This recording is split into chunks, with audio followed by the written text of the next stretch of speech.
Hello students, welcome to simple solution centre. Simple solution centre में आपका स्वागत है।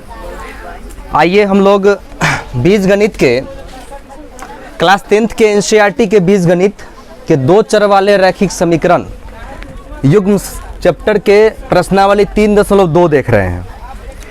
पिछले वीडियो में हम लोगों ने देखा था कि हलों की संख्या कैसे ज्ञात करें, कौन सा ग्राफ समांतर होगा, कौन प्रतिच्छेदी होगा और कौन संपाती होगा, है ना। उसी से जुड़ा हुआ पहला चैप्टर है आपका 3.2, जिसमें पहला क्वेश्चन है। मैंने पिछले वीडियो में बताया था कि देखिए, बीजगणित के कथनात्मक प्रश्नों को समीकरण में बदलने के लिए हमें बार बार पढ़ना चाहिए।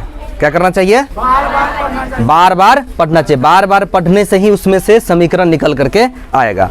जैसे पहला क्वेश्चन दे दिया है कि निम्न समस्याओं में रैखिक समीकरण युग्म बनाइए, समस्याओं के रैखिक समीकरण युग्म बनाइए और उनके ग्राफीय विधि से हल ज्ञात कीजिए। इसमें हमें ग्राफीय विधि से हल ज्ञात करना है ना। तो पहला क्वेश्चन है, कक्षा 10 के 10 विद्यार्थियों ने एक गणित की पहली प्रतियोगिता में भाग लिया। कक्षा 10 के 10 विद्यार्थियों ने, कक्षा 10 यहाँ 2 10 है, एक कक्षा 10 है, एक विद्यार्थियों की संख्या 10 है ना। यानी 10वीं कक्षा के 10 विद्यार्थियों ने पहली प्रतियोगिता में भाग लिया। पहली माने बुझौती, है ना, उसमें भाग लिया। यदि लड़कियों की संख्या लड़कों की संख्या से 4 अधिक है, मतलब लड़का भी है और लड़की भी है, लेकिन हमें पता नहीं कि कितना कितना है।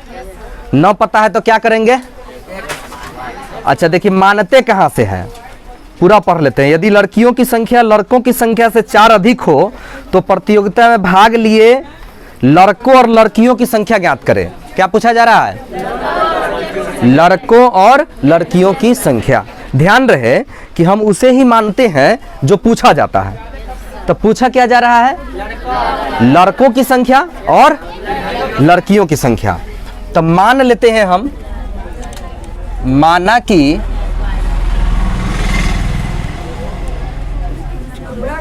पहले कह रहा है लड़का, तो मान लेते हैं लड़कों की संख्या। क्या मान लिए? लड़कों की संख्या। तो लड़कों की संख्या हमारा x हो जाएगा, तथा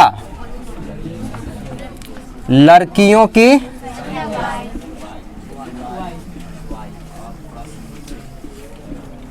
संख्या बराबर y। मैंने कहा था ये 2 चर वाले रैखिक समीकरण युग्म है, तो हर हाल में 2 कंडीशन होगा। हम खोजते हैं इसमें 2 कंडीशन। पहला कंडीशन हमको दिखाई दे रहा है कि यदि लड़कियों की संख्या लड़कों की संख्या से 4 अधिक होते, एक कंडीशन तो दिखाई दे दिया। दूसरा कंडीशन क्या है?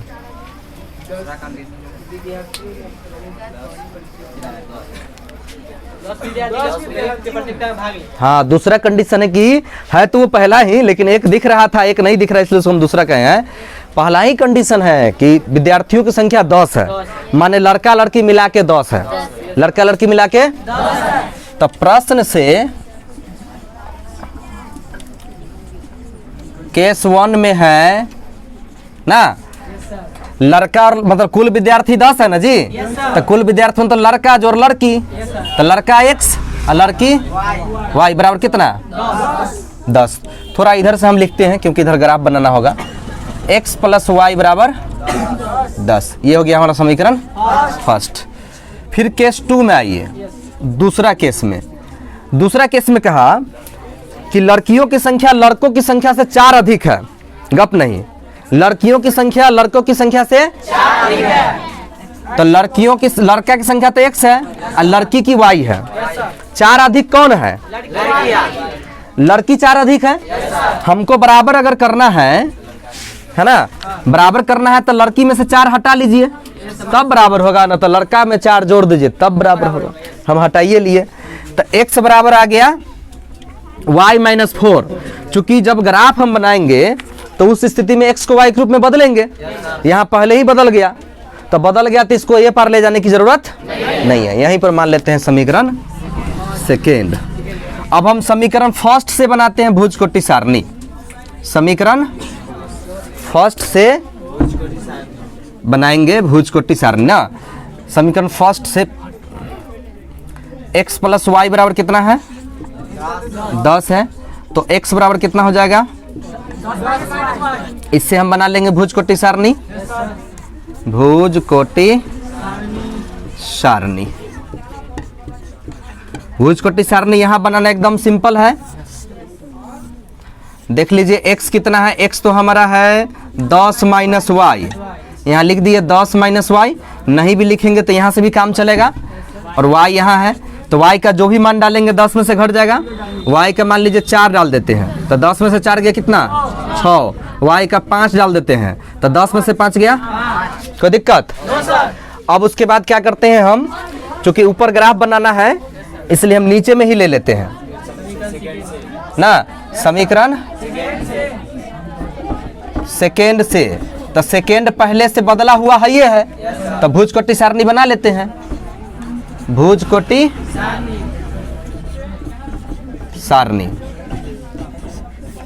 तो हमारे कितना है, x बराबर तो है y माइनस 4 और y तो y है, तो मान डाल दीजिए सोच सोच के।